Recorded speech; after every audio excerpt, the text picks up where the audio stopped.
Subscribe करें जुम्मा kitchen को और बेल आइकन को दबाएं ताकि हमारी लेटेस्ट वीडियोस आपके पास सबसे पहले फ्री में पहुंचें। हेलो फ्रेंड्स, वेलकम टू जुम्मा किचन। आज हम अपनी किचन में बनाने जा रहे हैं नान गोश्त, या फिर इसको हम कढ़ाऊ गोश्त भी कहते हैं। ये यूपी की शादियों में ज़्यादातर बनाया जाता है और बहुत ही ज़्यादा शौक से खाया जाता है। ये आप कह सकते हैं कि यूपी का कोरमा है, बहुत ही जायकेदार होता है और दिल्ली के कोरमे से थोड़ा सा डिफरेंट होता है। दिल्ली का जो कोरमा होता है उसकी ग्रेवी थोड़ी थिक होती है और इसकी ग्रेवी जो होती है वो थोड़ी सी पतली होती है। तो इसको अक्सर ही बड़े बड़े कढ़ाओं में पकाया जाता है, लोहे के कढ़ाओं में। तो हमने भी एक ले ली है कढ़ाई और लोहे की ही ली है, और इसको या तो सरसों के तेल में या घी में या फिर देसी घी में बनाया जाता है। तो इसके लिए मैंने सरसों का तेल ले लिया है और 2 किलो गोश्त का मैं ये बनाने वाली हूँ। तो 1.5 कप के करीब मैंने सरसों का तेल लेके उसको बहुत अच्छे से गर्म कर लिया था लोहे की कढ़ाई के अंदर, और जब तेल में से धुआं निकलने लगा था तो गैस को बंद कर दिया था। और अब इसको दोबारा से मैंने ऑन किया है और सबसे पहले इसके अंदर मैं फ्राई करूंगी मखाने। तो ये 1 कप के करीब मैंने ले ली है मखाने और इनको बस हम हल्का सा फ्राई करेंगे कि इनका मॉइस्चर जो है वो बस कुछ ही सेकेंड में हमारे जो मखाने हैं वो फ्राई हो गए हैं।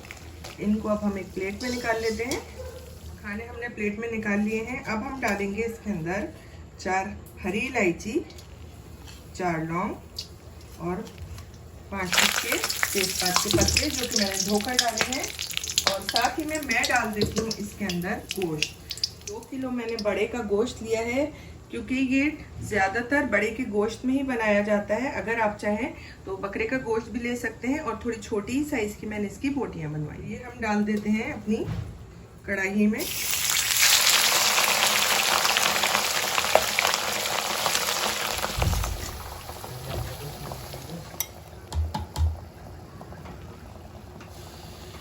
बाकी में हम इसमें डाल देते हैं सूखे मसाले जो कि है 4 टेबलस्पून धनिया पाउडर, 2 टेबलस्पून पिसी हुई लाल मिर्च,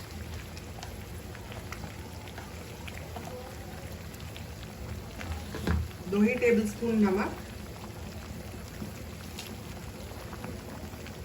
और 1 टीस्पून हल्दी का पाउडर। अच्छे से सब चीज़ों को हम मिक्स कर देते हैं।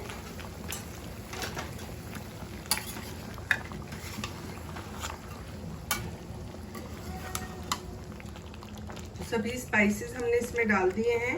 तो पहले हम गोश्त को गलाएंगे, फिर उसके बाद हम इसकी भुनाई करेंगे। तो उसके लिए मैं डाल रही हूँ इसके अंदर 1 गिलास पानी। जो गोश्त के पीसेस हैं मैंने थोड़े छोटे ही बनवाए थे, तो इसमें बहुत ज़्यादा टाइम नहीं लगेगा। तो बस इसको मैं कवर करके तकरीबन 40 से 45 मिनट के लिए पकने देती हूँ, जब तक कि 80% गल नहीं जाए। जब तक हमारा गोश्त पक रहा है हम कुछ तैयारी कर लेते हैं। तो हम बना लेते हैं एक मसाला। तो उसके लिए मैंने कुछ चीज़ें ली हैं। तो ये है 6 हरी इलायची, 1 टीस्पून काली मिर्च, 2 काली इलायची, 6 लौंग, और ये है आधी जावित्री, और ये 2 टेबलस्पून के करीब मैंने लिया है नारियल का बुरादा, आधा मैंने लिया है जायफल, और 2-3 टुकड़े मैंने लिए हैं ये दालचीनी के, और ये है धगड़ फूल या फिर इसको स्टोन फ्लावर भी कहते हैं। तो ये मिल जाए तो ले लीजिएगा, इससे जो इसका फ्लेवर है बहुत ज़्यादा बढ़ जाता है और ये इसके अंदर ज़रूरी डाला जाता है। और इसके अलावा मैंने लिया है 1 टीस्पून ज़ीरा। तो इन सभी चीज़ों को ग्राइंडिंग जार में डाल के मैं इनका एक फ़ाइन पाउडर बना लेती हूँ। तो ये देखिए मसाला मैंने पीस लिया है। ये हमने ली थी 2 प्याज और इसको हमने बारीक काट के इसको गोल्डन फ्राई कर लिया है। इसको भी हम मिक्सी में डाल के और या फिर हाथ से कूट लेते हैं। ये देखिए अब लिए हैं हमने 2 टेबलस्पून काजू और 2 टेबलस्पून ही मैंने लिए हैं खरबूजे के बीज। आप चाहें तो 4 मगज भी ले सकते हैं, या फिर आप चाहें तो इसके साथ तरबूज के बीज भी ले सकते हैं। इनको भी मैं मिक्सी में डाल के इनका एक फाइन पेस्ट बना लूँगी। तो ये देखिए हमारा काजू और मगज का पेस्ट भी तैयार हो गया है। हमारा 80% गल चुका है। देखिए मसाला कितना अच्छा भुन गया है। और कढ़ाई मुझे थोड़ी छोटी लग रही थी तो मैंने कढ़ाई को जब ही चेंज कर दिया था। तो बस अब हम डालते हैं इसमें अपने बाकी के इंग्रेडिएंट्स। तो आधा किलो मैंने ली है दही और इसको थोड़ा सा मिक्स करके मैं डाल देती हूँ अपने गोश्त के ऊपर। फ्लेम लो कर दी थी मैंने। मिक्स कर लेती हूँ और अब हम इसे भूनेंगे जब तक कि दही का जो पानी है वो ड्राई नहीं हो जाता। दही का पानी सूख रहा है, सालन हमारा अच्छे से भुनने लगा है। तो अब हम डाल देते हैं इसके अंदर ये प्याज जिसको हमने क्रश करके रखा है, ब्राउन प्याज। और ये जो हमने मसाला बनाया था गरम मसाला और नारियल के बुरादे का, वो इसमें डाल देते हैं। दोबारा से इसको अच्छे से मिक्स कर लेते हैं।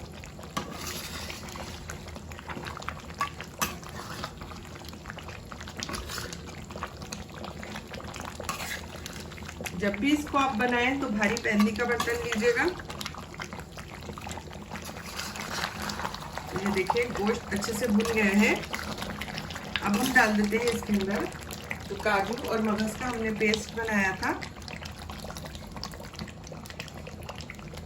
और जब ये पेस्ट डालते हैं तो उसके बाद इसे अच्छे से चलाते रहिएगा, क्योंकि जब हम मगज या फिर कोई भी काजू या बादाम डालते हैं तो फिर ये सालन जो होते हैं वो तली में लगने लगते हैं। सालन हमारा अच्छे से भुन रहा है, लेकिन ये काफ़ी थिक है। और जो ऑथेंटिक कढ़ाऊ गोश्त या नान गोश्त जो होता है उसकी ग्रेवी काफ़ी पतली होती है, इतनी ज़्यादा थिक नहीं होती है। तो डाल देते हैं हम इसके अंदर पानी।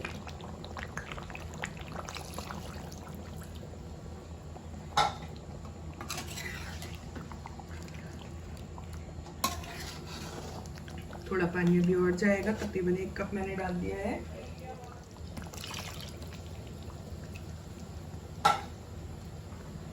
तो 2 कप के करीब मैंने इसमें पानी डाल दिया है। तो मेरे हिसाब से अब इसकी ग्रेवी बिल्कुल ठीक है। तो मैं इसको कवर कर देती हूँ और लो फ्लेम पर मैं इसको कम से कम 10 मिनट के लिए पकने देती हूँ, फिर आपको दिखा।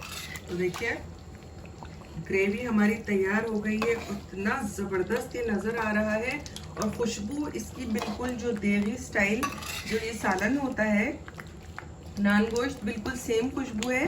क्योंकि हमने इसमें जो छबीला डाला है या फिर आप इसको रगड़ फूल भी कह सकते हैं, जो डाला है उसकी खुशबू से बिल्कुल ये बाजार जैसी खुशबू आ रही है। अब इसके ऊपर हम डाल देते हैं ये मखाने।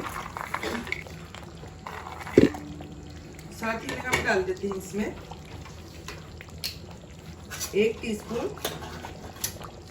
केवड़ा वाटर। और अगर आपके पास केवड़ा एसेंस है तो बस कुछ ही बूंदे डालिएगा। तो कवर कर देते हैं 2 मिनट के लिए, ऐसे ही छोड़ देते हैं, फिर डिश आउट करते हैं। देखिए तैयार है हमारा नान गोश्त या फिर कह सकते हैं कढ़ाऊ गोश्त। बहुत ही ज़बरदस्त ये बना है। तो एक बार ये रेसिपी आप ज़रूर ट्राई कीजिएगा। और अगर आपको मेरी रेसिपी पसंद आई है तो इसे लाइक कीजिए, कमेंट कीजिए, शेयर कीजिए। और अगर आपने मेरे चैनल को अभी तक सब्सक्राइब नहीं किया है तो इसे सब्सक्राइब करना बिल्कुल ना भूलिएगा। अल्लाह हाफिज़।